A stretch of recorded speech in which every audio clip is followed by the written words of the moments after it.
गलत तरीके से पुलिस के द्वारा इस केस में उसे फंसाने के कारण उसे प्राइमा फेसाई चार्ज के स्टेज से उसको बरी कर दिया गया। और साथ के साथ जिस तरह से पुलिस ने उसको जबरन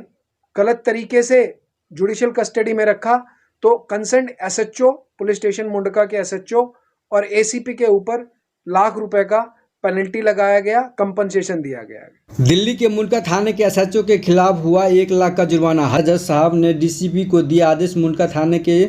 एसीपी और एसएचओ के खिलाफ की जारी डिपार्टमेंटल इंक्वायरी। 12 अगस्त 2022 को मुंडका थाना इलाके में एक हत्या हुई थी, जिसमें एक 26 साल का युवक सोमदत्त को पुलिस ने हत्या के आरोप में गिरफ्तार किया था और सोमदत्त करीब 7 महीने तक जेल में रहा। लेकिन पुलिस के चार्जशीट दाखिल होने के बाद तो चार्जशीट में कई ऐसे तथ्य सामने आए जिसमें कहीं भी यह साबित नहीं हो रहा था कि यह हत्या सोमदत्त ने की। और इसके बाद कोर्ट ने सोमदत्त को बाइज्जत बरी कर दिया और मुंडका थाने के एसएचओ पर 1 लाख का जुर्माना लगाया, क्योंकि पीड़ित सोमदत्त 7 महीने तक जेल में रहा था। इसलिए जज साहब ने कहा 15,000 महीने के हिसाब से 1 लाख सोमदत्त को उसके परिवार को दिया जाए और साथ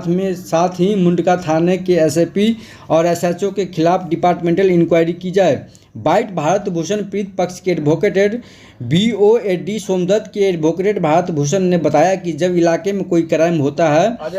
तब पुलिस पर दबाव होता है कि केस का जल्द से जल्द वॉकआउट किया जाए। शायद यही वजह से कि मुंडका थाने के एसएचओ इन्वेस्टिगेशन ऑफिसर ने हत्या के मामले को जल्द रफा दफा करने के लिए सोमदत्त को झूठे आरोप में जेल में बंद कर दिया। जिस तरह से मामले में जज साहब ने जो जुर्माना लगाया है, उससे यह तो साबित होता है कि भारत में अभी भी कानून व्यवस्था पर विश्वास किया जा सकता है। सबसे पहले आप सभी मीडिया बंधुओं का स्वागत है। देखिए, ये एक मामला बहुत ही दिल्ली में आए दिन हो रहे मर्डर्स और इन चीज़ से रिलेटेड जो पुलिस का रवैया उसके ऊपर है। 12/8/2022 को एक FIR रजिस्टर्ड होती है मुंडका पुलिस स्टेशन के अंदर, जिसके अंदर एक व्यक्ति की डेड बॉडी मिलती है मुंडका पुलिस स्टेशन के जुरिसडिक्शन में। और डेड बॉडी मिलने के बाद पुलिस उस पर कार्रवाई करते हुए एक FIR रजिस्टर्ड करती है, जिसका FIR नंबर 584/2022 है। जब ये FIR रजिस्टर्ड होती है तो पुलिस संदिग्ध की तलाश मतलब एक्यूज की तलाश करना शुरू करता है। और एक्यूज की तलाश करने के दौरान मेरे जो क्लाइंट है सोमदत्त, उनको पुलिस अरेस्ट करती है। मेरा क्लाइंट एक निहायत ही शरीफ और सिविलाइज्ड सिटीजन है, जो कि किसी भी तरह से किसी भी क्राइम में कभी भी इन्वॉल्व नहीं था। लेकिन पुलिस ने अपने केस को सॉल्व करने की नीयत से उसको गलत तरीके से इस केस के अंदर इन्वॉल्व किया और इन्वॉल्व ही ना करके उसको अरेस्ट किया। और अरेस्ट करने के बाद पुलिस ने उसको जुडिशियल कस्टडी में भिजवा दिया।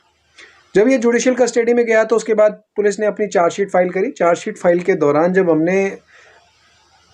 पुलिस की चार्जशीट को देखते हुए पुलिस के द्वारा की गई बर्बरता, पुलिस के द्वारा की गई गलत तरीके से एक निर्दोष आदमी को फंसाने की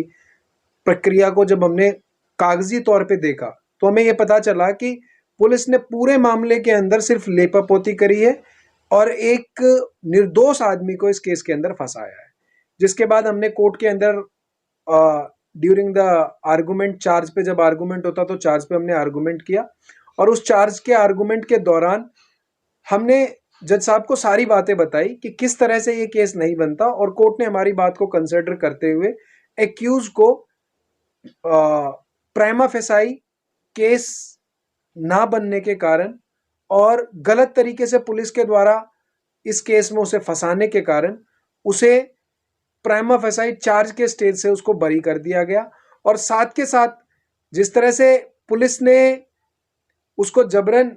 गलत तरीके से जुडिशियल कस्टडी में रखा, तो concern SHO police station Mundka के एसएचओ और एसीपी के ऊपर लाख रुपए का पेनल्टी लगाया गया, कंपनसेशन दिया गया। ये जो कंपनसेशन की पूरी प्रक्रिया है उसमें कोर्ट ने स्पेसिफिक डायरेक्शन दिया आउटर डिस्ट्रिक्ट के डीसीपी हरिंदर कुमार को कि with in time bound manner ये कंपनसेशन जो एक्यूज है, जिसको जो विक्टिम है, बकायदा आप तो विक्टिम कह सकते हैं, जो इस पीड़ित व्यक्ति है, इस पीड़ित व्यक्ति को 1 लाख रुपए का कंपनसेशन, 1 लाख रुपए का मुआवजा इमीडिएट इफेक्ट से देने का डायरेक्शन कोर्ट ने दिया है। आपको कैसे पता चला कि ये सारी जो त्रुटियां हैं पुलिस की तरफ से की गई और पुलिस जबरन जो है कहीं ना कहीं इन एक गुनेगार को जो है वो कहीं ना कहीं देखिए, बीइंग बतौर क्रिमिनल लॉयर, ये हमारे को प्राइमा फेसाई देखना होता है कि जो आईपीसी और सीआरपीसी के अंदर प्रोविजन दिया गया है, जो कानून है, उस कानून की सारी बारीकियों का ध्यान रखना पड़ता है, और उस बारीकियों को देखते हुए हमें ये देखना पड़ता है कि पुलिस ने अपनी तरफ से क्या क्या त्रुटियां करी है, और उस त्रुटियों को हम पकड़ करके, उस त्रुटियों को समझ करके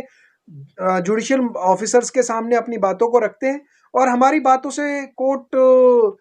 प्रभावित होकर के, या हमारी बातों को कोर्ट सत्य मान करके, हम जो फैक्चुअल आर्गुमेंट करते हैं, एविडेंटरी आर्गुमेंट करते हैं, उसको अप्रिशिएट करके कोर्ट फैसला सुनाती है। तो इस केस के अंदर प्राइमा फेसाई शुरुआती तौर पे ही पुलिस के पास एक्सेप्ट डिस्क्लोजर स्टेटमेंट कोई एविडेंस नहीं था। प्राइमा फेसाई रूप से ही पुलिस ने अपनी तरफ से लीपापोती करी कि हेयर से एविडेंस के ऊपर केस चलाने की कोशिश करी विदाउट एनी सब्सटेंशियल एविडेंस। तो कोर्ट ने उस चीज को कंसीडर किया, और कोर्ट ने अपने ऑर्डर में जो 12/4/2023 को कोर्ट ने पास किया, उस ऑर्डर के अंदर बहुत स्पेसिफिकली, बहुत डिटेल में पुलिस के द्वारा की गई गलतियों को दिखाया गया, और साथ के साथ ना केवल कंपनसेशन देने का डायरेक्शन दिया है, साथ के साथ एसीपी और डीसीपी के ऊपर, एसीपी और एसएचओ के ऊपर, दोनों के ऊपर डिपार्टमेंटल कार्रवाई करने की, डिपार्टमेंटल इंक्वायरी कराने की भी डायरेक्शन दिया गया है। देखिए, सबसे पहले मैं इस पूरे केस के अंदर की एक बात आपको बताता हूँ, मैं पर्सनल एक्सपीरियंस शेयर करता हूँ। लोगों के अंदर ये परसेप्शन बन गया है कि जैसे आप पुलिस आपको अरेस्ट करती है किसी भी केस के अंदर, तो आप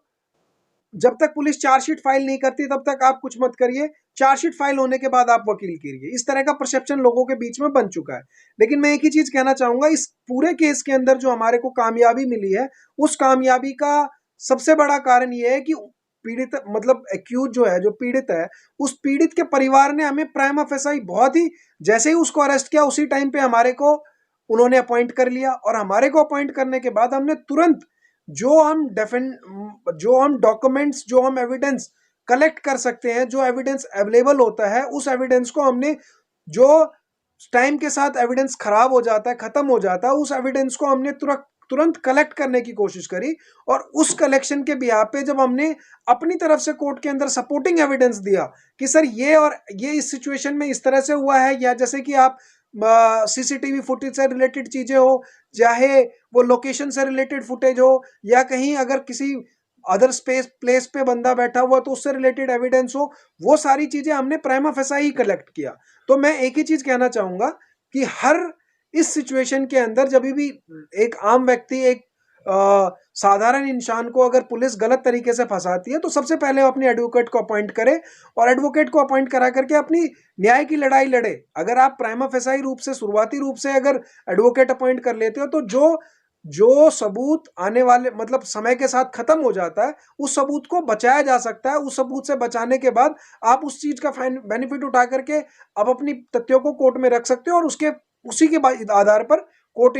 इन केसों में बरी भी करते हैं। कोर्ट इन केसेस में इक्विट, मतलब चार्ज के स्टेज पे भी बरी किया, और एक जीता जाता उदाहरण है कि 1 लाख रुपए का जुर्माना भी कोर्ट ने पुलिस के ऊपर किया है। ये काफी ही इफेक्टिव ऑर्डर है कोर्ट की तरफ से। पुलिस बहुत सारी जगह पे, मैं ये नहीं कहूंगा कि पूरी पुलिस डिपार्टमेंट गलत है, लेकिन ये भी नहीं कहा जा सकता कि सारे ही पुलिस ठीक है। बहुत सारे पुलिस सिर्फ और सिर्फ खाना पूर्ति करने के लिए, बहुत सारी पुलिस सिर्फ और सिर्फ अपने केस को सॉल्व दिखाने के लिए, अपने डाटा को दुरुस्त करने के लिए एक निर्दोष व्यक्तियों को फंसा देते हैं। तो उस तरह की पुलिस के ऊपर ये बहुत ही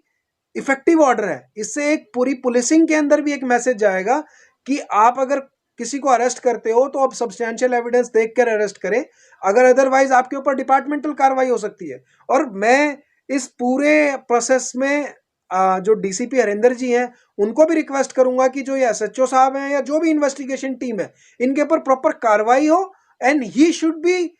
face the consequences, because a innocent people who having no involvement in this FIR, he have been arrested and he remain 7 months in judicial custody. That is the very big thing, and for that reason the persons who involve in all this to implicate the victim in this present case in a biased manner, they should be punished. That is the my only request to जो the DCP. compensation है उसको वो कब तक मिल पाएगा victim को, और क्या कोई समय निर्धारित किया गया है? सर वो कोर्ट की तरफ से स्पेसिफिकली डायरेक्शन है कि 15/4/2023 तक अपनी वो रिपोर्ट बना करके देंगे, और जो भी एक डिपार्टमेंटल प्रोसेस होता है उस प्रोसेस के तहत बहुत जल्दी इनको पैसा मिलेगा, कंपनसेशन बहुत जल्दी मिलेगा।